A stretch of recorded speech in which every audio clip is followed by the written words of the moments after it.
हाय भैया लोग, प्रणाम नमस्कार। हम भोजपुरी गायक परमानंद प्रेमी यादव आज फिर आप लोगन के बीच एगो दूसरा गाना लेके आयल बानी जोन बहुत ही अच्छा बा।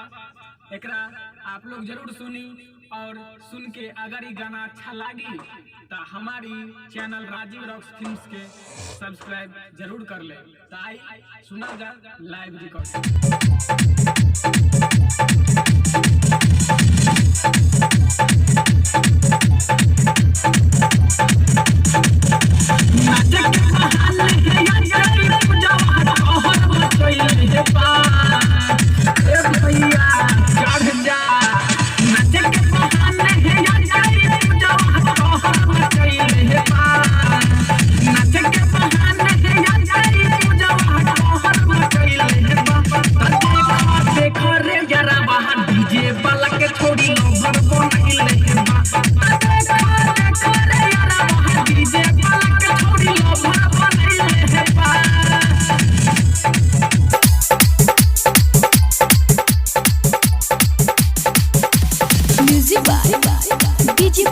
Recording by Rajiv Rocks Films Support।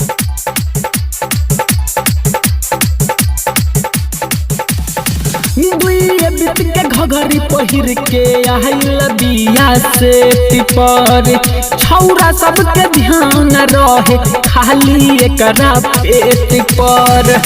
ए भैया तोरो ध्यान बका ले ला मजा। के घघरी पहिर के आइल बिया से टिपर छौरा सबके ध्यान रहे खाली एकरा पेट पर। चोलिया के भीतर दबा के खजाना लागे शहर बनैले बा। चोलिया के भीतर दबा के खजाना लागे शहर बनैले बा। देख रे यारा बा डीजे वाला के छोड़ी लवर बनैले बा। देख रे यारा बा डीजे वाला के छोड़ी लवर बनैले बा।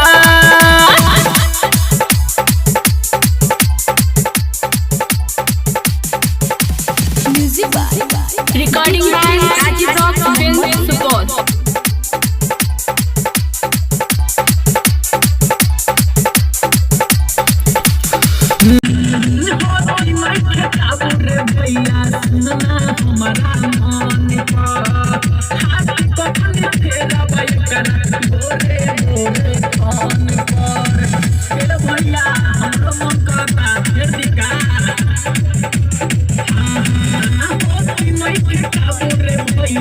हमारा मन